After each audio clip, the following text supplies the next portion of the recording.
Mom's text arrived at 9:47 a.m. on a Tuesday, 3 weeks before Thanksgiving. Thanksgiving is off limits. Rachel's future mother-in-law is chief of medicine at Presbyterian. You'd embarrass her. I stared at my phone for a long moment, standing in the research lab at Columbia Medical Center where I'd just finished examining tissue samples under an electron microscope. Around me, my team of 12 researchers worked quietly, analyzing data from our latest clinical trial. The breakthrough we'd achieved in regenerative cardiology was going to change how we treated heart disease. The New England Journal of Medicine had fast-tracked our paper for publication in their January issue. I typed back a single word, okay. My phone buzzed immediately. Rachel, my older sister. Thank God you're being reasonable for once. Dr. Catherine Morrison is a huge deal. She runs the entire cardiac department at Presbyterian. David's mother. I can't have you there asking stupid questions about medicine or whatever. I looked at the framed degree on my lab wall. Doctor of Medicine from Johns Hopkins. PhD in Molecular Biology from Stanford. Board certification in cardiology. 7 years of residency and fellowship. 14 published papers in peer-reviewed journals. I understand, I replied. David and I are getting engaged at Thanksgiving. His mother is making the announcement. This is my moment, Sarah. I need everything perfect. Congratulations. Just stay home. Watch football or something. Mom and Dad agree it's better this way. I set my phone down and returned to my microscope. Through the lens, I could see the cardiac cells we'd regenerated using our novel stem cell protocol. Cells that shouldn't exist, growing in petri dishes because my team had figured out what everyone said was impossible. My research assistant, Kevin, approached with a tablet. Dr. Chin, the conference organizers confirmed your presentation slot. November 26, 2 p.m. Grand Ballroom. They're expecting over 2,000 attendees. The American College of Cardiology's annual research symposium. The most prestigious gathering in our field. I'd been invited to present our breakthrough findings on cardiac tissue regeneration. The keynote speaker was listed as Dr. Catherine Morrison, Chief of Cardiac Medicine at Presbyterian Hospital, presenting on the future of interventional cardiology. Thank you, Kevin, I said quietly. Make sure the presentation slides include the latest data from the Phase 2 trial results. Already done. Dr. Morrison's team actually cited your work in their recent paper on minimally invasive procedures. I saw that. Have you met her? Not yet. I hadn't mentioned that Dr. Catherine Morrison was about to become my sister's mother-in-law. Or that my family had no idea I was a doctor, let alone a researcher whose work was reshaping cardiac medicine. They'd stopped asking about my life years ago. My relationship with my family had always been defined by a simple hierarchy. Rachel was the golden child and I was the complicated one. Rachel had followed the expected path. Pretty, popular college degree in communications, job in pharmaceutical sales that paid well and required minimal expertise. At 31, she dated a succession of appropriate men with good jobs and better connections. David Morrison was her crowning achievement. 34, investment banker at Goldman Sachs. $800,000 annual salary, family legacy at Princeton. His mother ran cardiac medicine at one of the nation's top hospitals.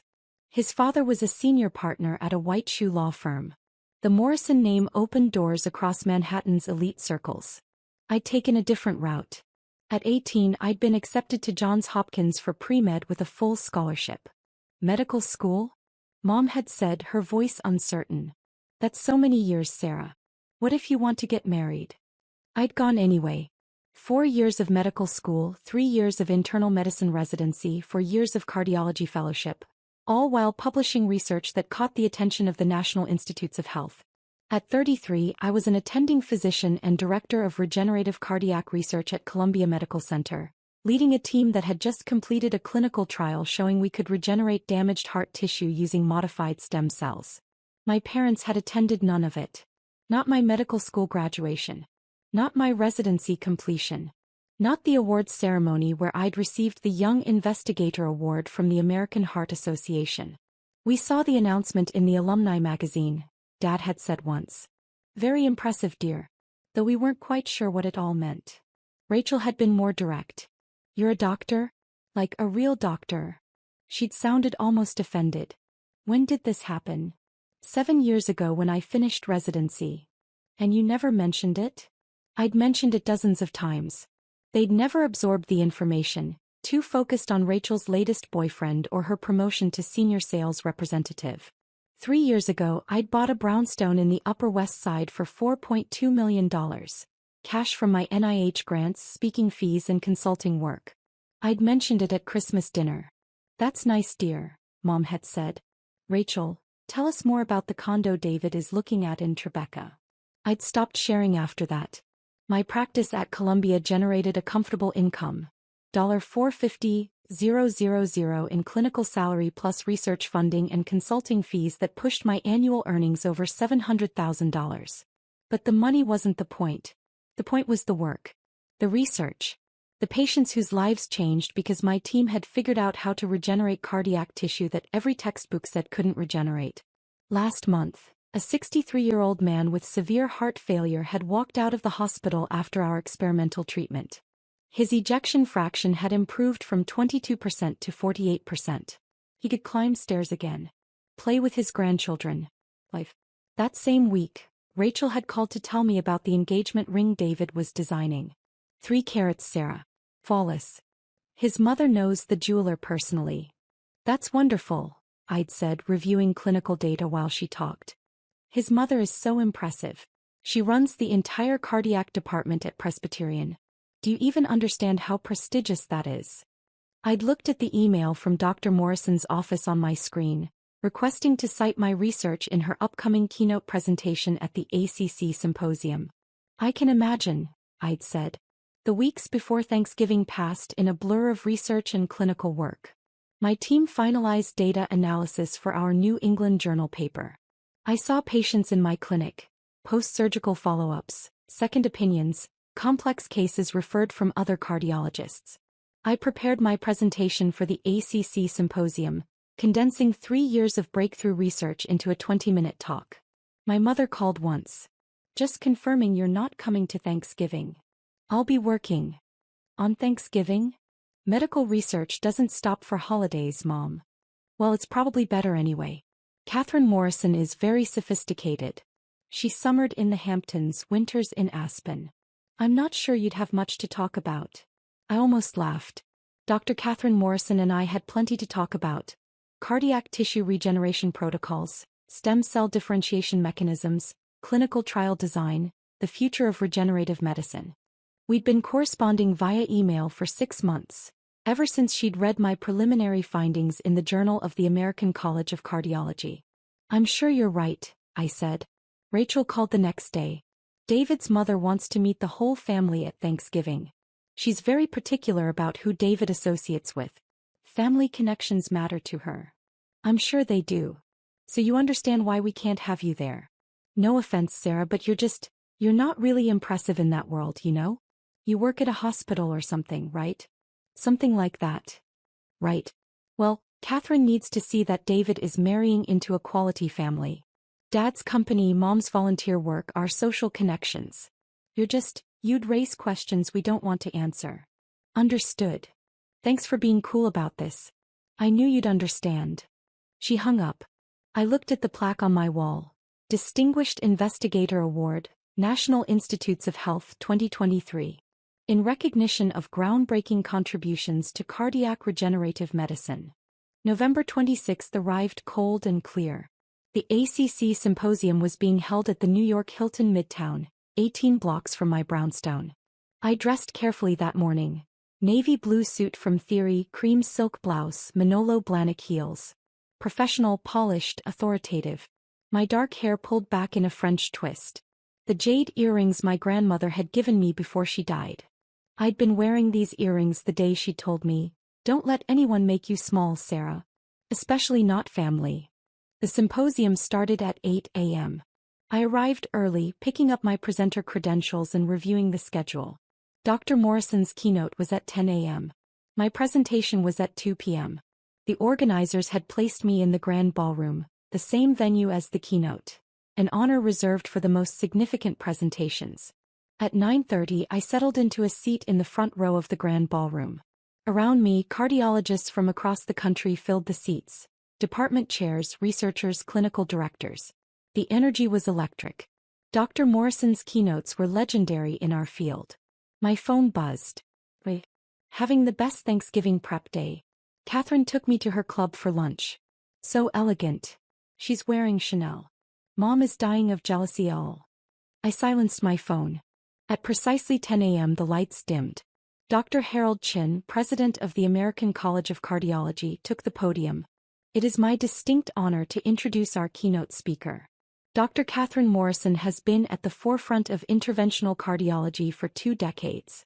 As Chief of Cardiac Medicine at Presbyterian Hospital, she oversees a department of 83 physicians and has pioneered numerous techniques in minimally invasive cardiac procedures. Please welcome Dr. Catherine Morrison. The audience erupted in applause. I joined them, watching as a tall woman in her late 50s walked onto the stage. Silver hair cut in a precise bob, black suit that probably cost more than most people's monthly rent, presence that commanded immediate attention. She looked exactly like her professional photos, but more formidable in person. "Thank you," Dr. Morrison said, her voice clear and confident. "Today I want to discuss the future of cardiac medicine, particularly the extraordinary developments in regenerative cardiology that are transforming how we approach heart disease." She clicked to her first slide. A diagram of cardiac tissue structure. For decades we believed damaged cardiac tissue was permanent. A heart attack destroyed cells, left scars, reduced function forever. We managed symptoms, but we couldn't heal the underlying damage. She paused. That belief was wrong. Next slide. A microscopic image of regenerated cardiac cells. My cells. From my research. Over the past 3 years, breakthrough research has demonstrated that we can, in fact, regenerate functional cardiac tissue. The implications are staggering. She looked directly at the audience. "I'm honored to present this groundbreaking work today, research conducted by one of the brightest minds in our field." My heart rate increased slightly. Dr. Sarah Chin, attending physician and director of regenerative cardiac research at Columbia Medical Center, has developed a novel protocol using modified stem cells to regenerate damaged myocardium. Her Phase 2 clinical trial results, published last month in the Journal of the American College of Cardiology, show a 43% improvement in ejection fraction among patients with severe heart failure. She clicked to the next slide. My published data, my graphs, my name prominently displayed. 43% improvement. In patients who had exhausted all other options. Patients we would have listed for transplant or sent home to die. Dr. Chen's work is quite literally saving lives. The audience murmured, impressed. I sat very still. I've had the privilege of corresponding with Dr. Chen over the past 6 months, reviewing her protocols, discussing her methodology. Her rigor is exceptional. Her vision is transformative. Dr. Morrison smiled. "I'm pleased to announce that Presbyterian Hospital will be collaborating with Columbia Medical Center to expand this research, with Dr. Chin leading a multi-center trial across 6 hospitals." More applause. Several people in the audience turned to look around, trying to identify me. But I don't want to steal her thunder. Dr. Chin will be presenting her full findings this afternoon at 2 p.m. in this very ballroom. I strongly encourage everyone to attend. It will be the most important presentation you hear this year. She paused, scanning the front row. "In fact, I believe Dr. Chin is here now. Sarah, would you stand?" Every eye in the room turned toward the front row. I stood slowly, turning to face the audience. 2,000 cardiologists looked back at me. "There she is," Dr. Morrison said warmly. "The future of cardiac medicine. Give her the recognition she deserves." The applause was thunderous. I nodded once, then sat back down, my face carefully composed despite my racing heart. Dr. Morrison continued her keynote, spending the next 40 minutes discussing her own work in interventional procedures and how it would integrate with regenerative approaches. She cited my research 6 more times, each citation more effusive than the last. When the keynote ended, I was immediately surrounded by colleagues wanting to discuss my findings. Department chairs from Johns Hopkins, Stanford, Mayo Clinic. Researchers from NIH, pharmaceutical executives interested in clinical applications. I spent 30 minutes answering questions, exchanging cards, scheduling follow-up discussions. Finally, I extracted myself and headed toward the exit, needing coffee before my own presentation. "Dr. Chin." I turned. Dr. Catherine Morrison stood behind me, smiling warmly. I wanted to introduce myself properly, she said, extending her hand. Catherine Morrison. I'm a huge admirer of your work. I shook her hand. The admiration is mutual, Dr. Morrison. Your minimally invasive protocols are brilliant. Please call me Catherine. She gestured toward the hallway. Walk with me. I'd love to discuss the collaboration in more detail. We walked together toward the conference coffee lounge, discussing research protocols, trial design, patient selection criteria. She was sharp, incisive, pushing me on methodology in ways that made me refine my thinking. This was a woman who had climbed to the top of a male-dominated field through sheer excellence. Your trial results are even more impressive than the published data suggested, Catherine said. The patient outcomes in your supplementary materials. Remarkable. Thank you. We're still optimizing the protocol, but the core approach is sound.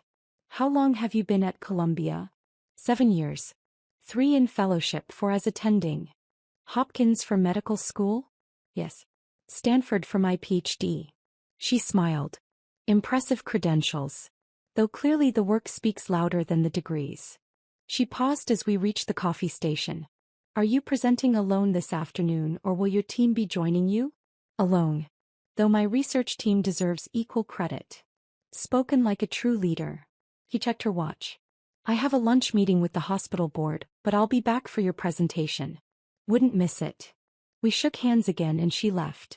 I poured coffee and found a quiet corner to review my presentation slides one final time. My phone had 17 missed calls. All from my family. I didn't check the voicemails. At 1:45 p.m. I returned to the grand ballroom. It was packed. Every seat filled, people standing along the walls. Word had spread about the keynote's emphasis on my research.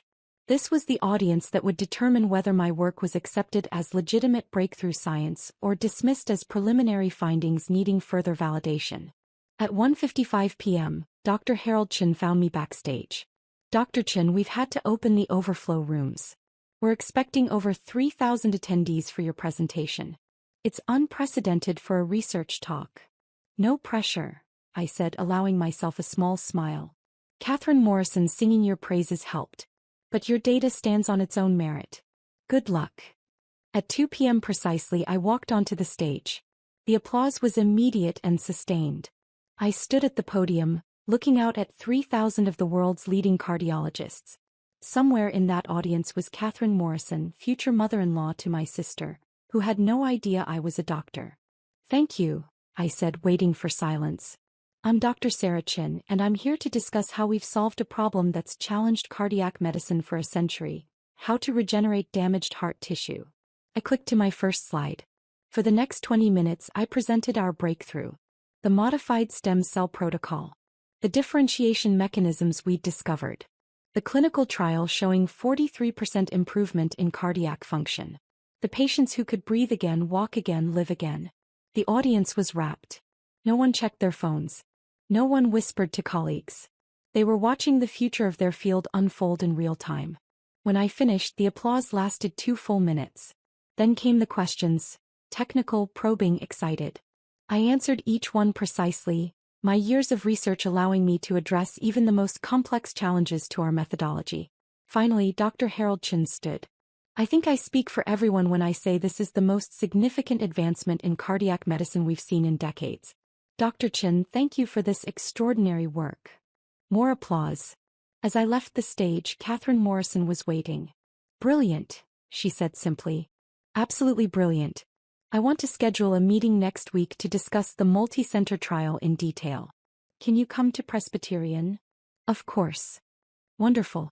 My assistant will coordinate with yours. She smiled. I'm hosting Thanksgiving dinner tomorrow at my home in Westchester.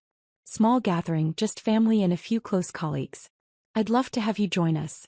We could continue the discussion in a more relaxed setting. I'd been expecting something, but not this. That's very generous, I said carefully. Are you sure? I wouldn't want to intrude on a family holiday. Nonsense. My son David is getting engaged tomorrow. He's marrying a lovely young woman named Rachel Anderson. Her family will be there, of course. But I always invite a few colleagues to these gatherings. The conversation is better. She touched my arm lightly. Please come. I insist. 6 p.m. I'll text you the address. Rachel Anderson. My sister. I'll be there, I heard myself say. Catherine smiled. Excellent. Fair warning.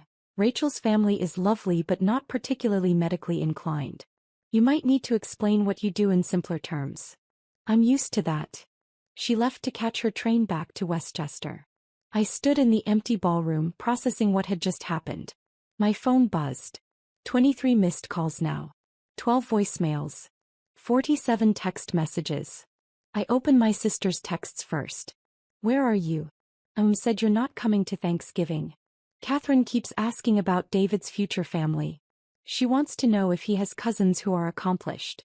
We're telling her you live in California and couldn't make it. Do not show up tomorrow. I'm serious, Sarah.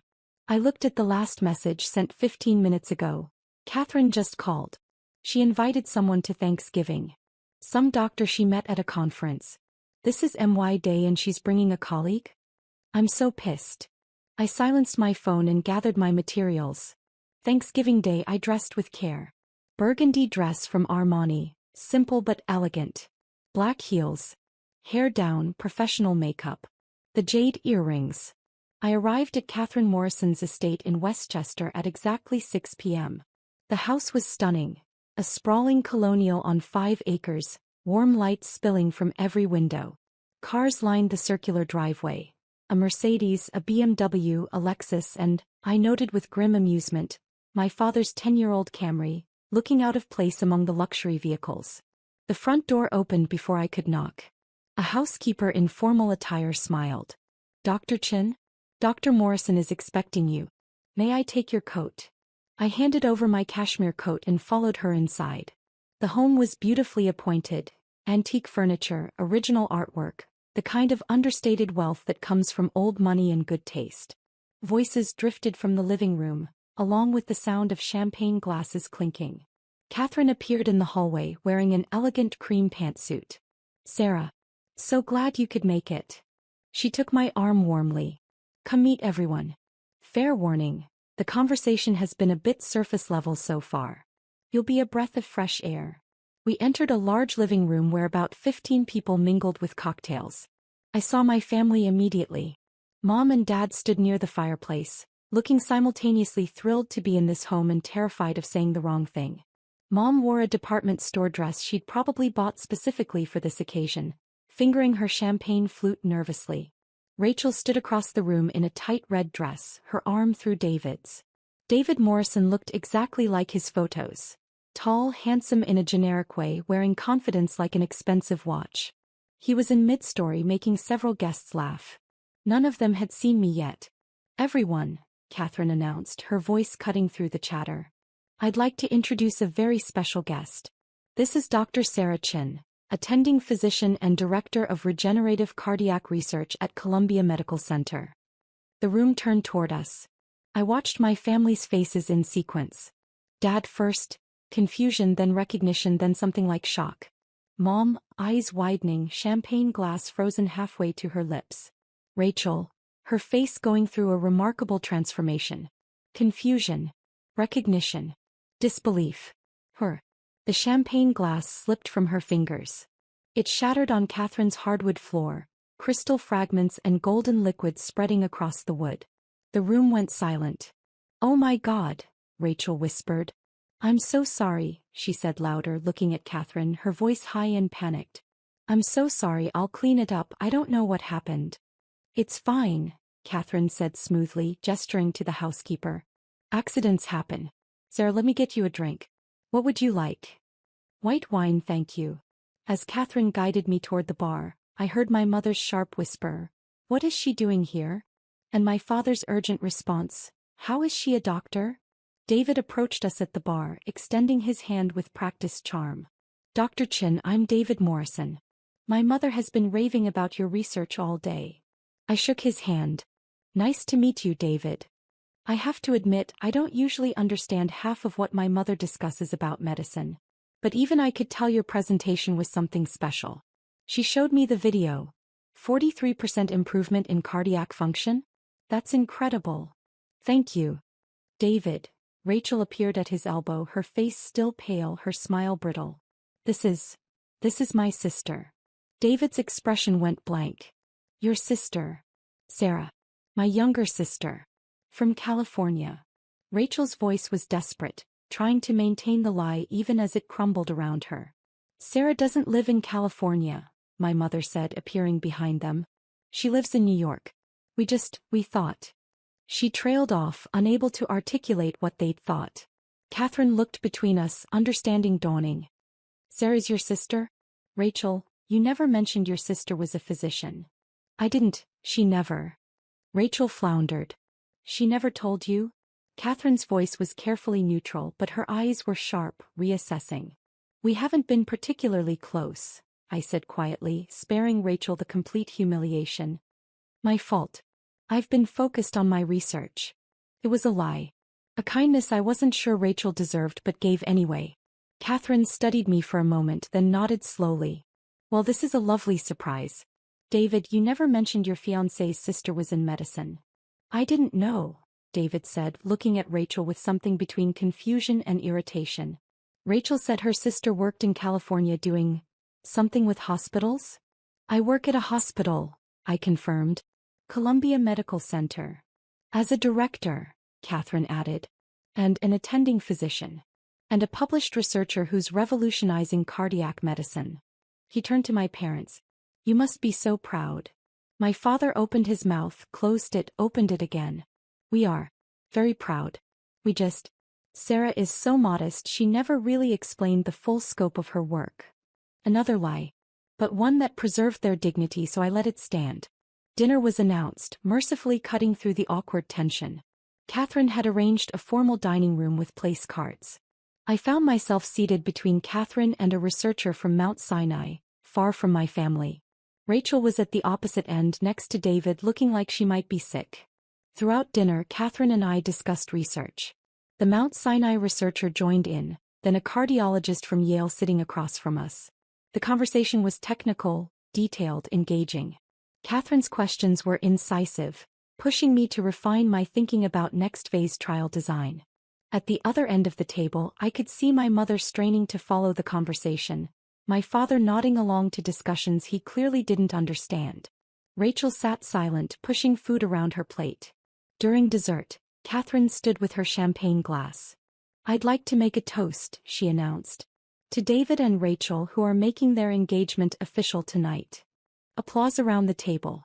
David stood, pulling a small box from his pocket. Rachel's smile was forced as he opened it to reveal a stunning ring. 3 carats, flawless, exactly as she described it to me weeks ago. Rachel Anderson, will you marry me? Yes, she said, her voice barely audible. More applause. David slipped the ring onto her finger. They kissed briefly. Catherine beamed, genuinely happy for her son. To David and Rachel, Catherine said, raising her glass. And to family. May we always recognize and celebrate the extraordinary people in our lives, especially those closest to us. She looked directly at my parents as she said it. We drank the toast. Rachel's hand trembled as she raised her glass. After dinner, as guests mingled over coffee and cognac, my mother cornered me in the hallway leading to the bathroom. Why didn't you tell us? She hissed, her composure finally cracking. I did tell you, Mom. Multiple times. You said you worked at a hospital. You never said you were some famous researcher. I'm not famous. I'm a doctor doing my job. Catherine Morrison thinks you're brilliant. Do you know how that makes us look? We told her you lived in California. We said you weren't close to the family. And then you show up as her special guest and everyone finds out you're some kind of medical genius. I'm not a genius. I'm a physician who works hard. And we look like fools who don't even know our own daughter's accomplishments. Her voice rose. Do you have any idea how humiliating this is? For you? Or for me? He stopped, caught off guard. I've been a doctor for 7 years, Mom. I've sent you every publication, every award announcement, every career milestone.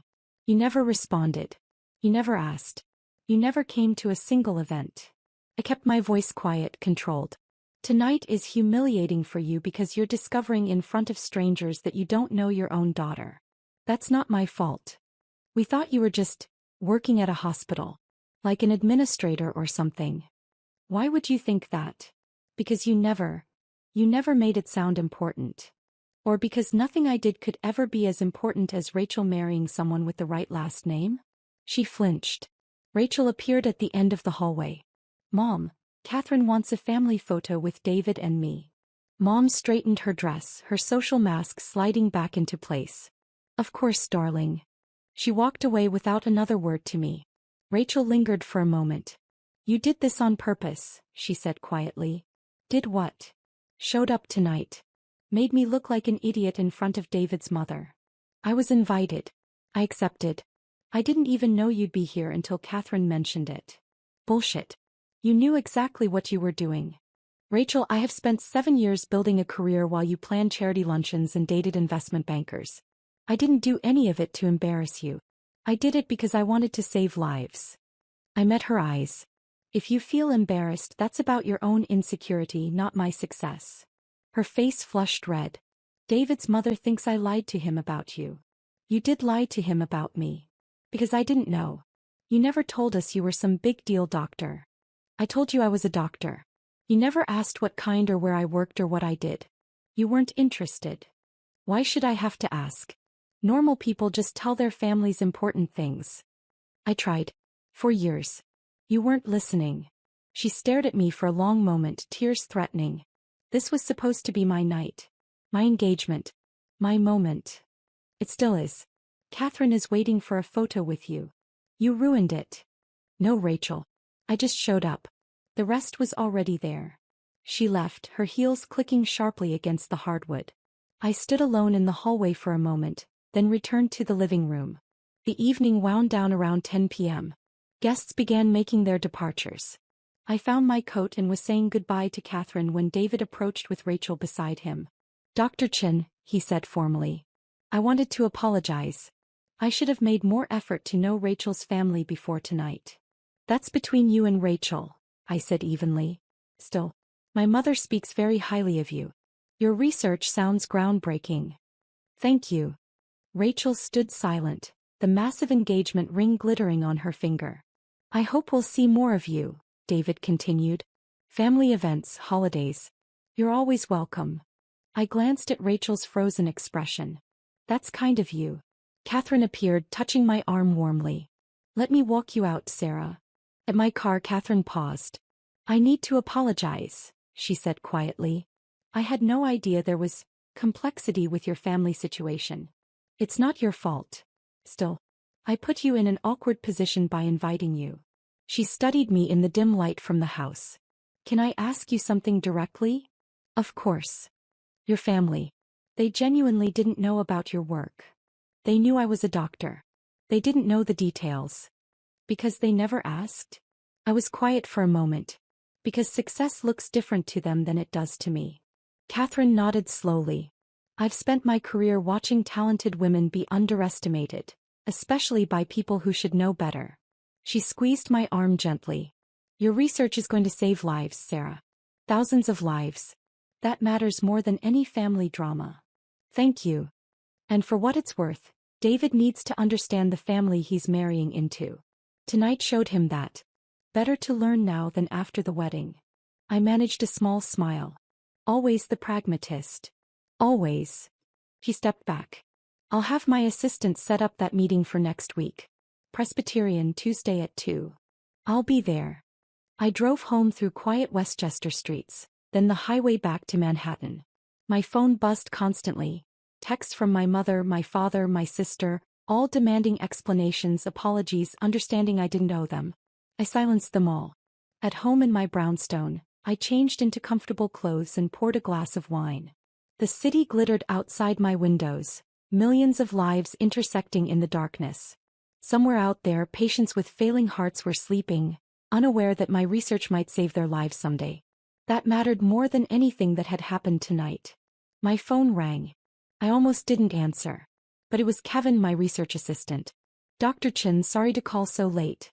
But the New England Journal just posted our paper online ahead of print. It's already got 200 citations and the media is picking it up. NPR wants an interview tomorrow. I pulled up the journal website on my laptop. There it was. Regeneration of functional cardiac tissue using modified stem cell protocol. Results from a Phase 2 clinical trial.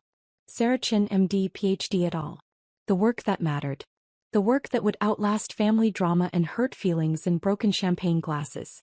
Schedule the interview, I said. And Kevin, thank you for everything. Are you kidding? This is the biggest moment in cardiac research in decades. We should be thanking you. After we hung up, I sat at my window for a long time watching the city breathe. My phone buzzed one final time. Wait, I'm sorry. For everything. You deserved better from us. I stared at the message for a long moment, then typed back. Thank you. I hope you and David are very happy together. I meant it. Despite everything, I meant it. But I didn't offer anything more.